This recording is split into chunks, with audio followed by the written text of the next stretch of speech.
TV Asdesk, uma realização Condomínio Descomplicado. Em busca de soluções financeiras confiáveis e eficientes, o Sicoob Credipom é a cooperativa dos militares, com as melhores soluções financeiras para os condomínios de Santa Catarina. Venha para o Sicoob Credipom, credipom.com.br.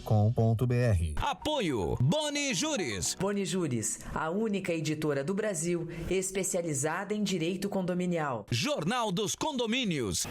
Eu estou aqui com a Mônica do Sebrae, que é especialista em formalização de pessoas jurídicas. Mônica, muito obrigado por estar aqui com a gente na TV Asdesk.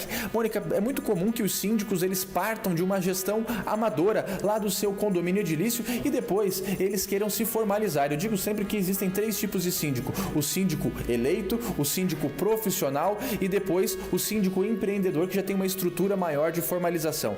Como é esse primeiro passo de formalização da primeira pessoa jurídica do síndico? Então, após o momento em que ele percebeu ali uma oportunidade de negócio, ele acaba tendo a necessidade de planejar um pouco melhor essa sua ideia de negócio.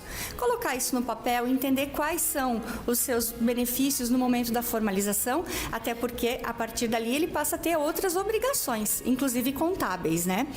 E aí vem o momento em que ele deve procurar o contador para fazer esse processo de regularização da empresa. E quais são, Mônica, os tipos societários existentes e que o síndico pode se enquadrar? A gente ouve muito falar do MEI, mas comenta um pouquinho para nós sobre essa tipologia e quais são os problemas de enquadramento do MEI. Ok. Sobre o MEI, é importante ressaltar que o síndico profissional, ele não se enquadra nessa modalidade empresarial, justamente por ele estar desenvolvendo uma atividade de cunho científico, onde nas atividades de MEI não tem esse enquadramento. Parte daí o momento onde ele pode formalizar-se como microempresa, tendo um faturamento anual de até R$360 mil. E aí existem enquadramentos tributários ao qual ele pode optar. Pode ser optante do Simples Nacional, pode ser optante do lucro real ou lucro presumido, que seria o mais indicado. E aí existem atividades as quais eles vão precisar listar na sua atividade empresarial. E quais são, Mônica, os tipos societários em que o síndico profissional se enquadra? Existe a atividade empresária individual, onde o empreendedor vai responder com o seu próprio capital com relação às obrigações também da empresa, então ali acaba se fundindo um pouco os patrimônios. Existe a sociedade limitada, onde ele pode trabalhar individualmente, desde que ele notifique que se trata de uma sociedade individual. E aí também ele pode ter sócios, onde pode ser uma sociedade econômica limitada, onde cada um dos sócios responde por parte de daquele patrimônio onde a empresa atua, ou ainda com a sociedade empresária limitada, onde cada um dos empresários vai fazer parte do quadro societário, informando o percentual ao qual ele é responsável, e ainda a sociedade unipessoal, onde ele responde única e exclusivamente pela sua empresa.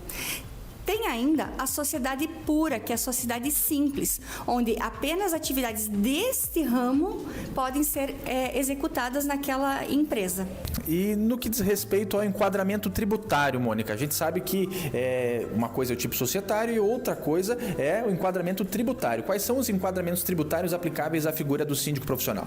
O síndico profissional, ele pode optar pelo Simples Nacional, que é uma das opções de enquadramento tributário, ou ainda pela opção do lucro presumido, onde ele vai projetar um faturamento e aí o recolhimento dos tributos ficam em cima dessa projeção. Depois, no final do ano, faz o ajuste dos encargos recolhidos ou a recolher. Voltando um pouquinho para o enquadramento como MEI. Muitos síndicos, para darem o primeiro passo, para se tornarem síndicos profissionais, acabam indo pelo viés da formalização através do MEI. Quais são os problemas que isso pode acarretar ao síndico que está começando no mercado? O que acontece é que o empreendedor individual, na figura do MEI, ele vai executar exclusivamente aquela atividade na qual ele está formalizado.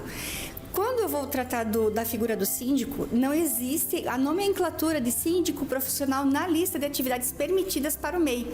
E o que chegaria mais próximo seria de digitador, o que não é atividade de um síndico exclusivamente, né? Então, o síndico ele vai muito além do serviço de levantamento de informações e apenas apuração de dados. Ele trabalha com a gestão e com a administração dessa propriedade, o que aí não acaba sendo atendido como microempreendedor individual.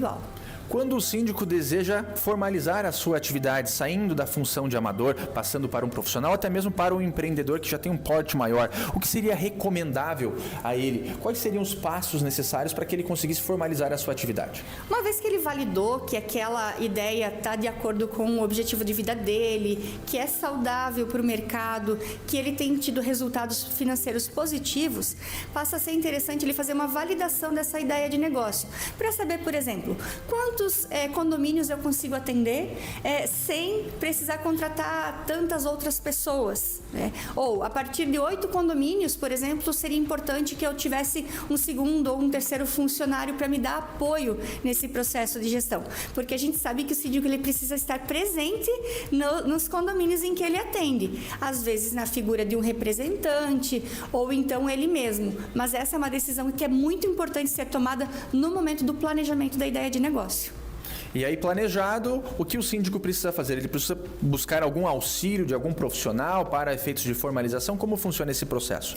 Ele validou a ideia, ele já sabe como ele vai executar e agora chega a hora de ele contratar um escritório de contabilidade para realizar o processo de formalização dele. E aí é importante que seja um escritório da sua confiança para que ele possa abrir as informações e ter segurança na gestão contábil da sua empresa. Mônica, muito obrigado por ter estado conosco aqui na TV Asdesk. O nosso programa está chegando ao fim e na semana que vem tem mais. Participe da Asdesk, Associação de Síndicos de Santa Catarina.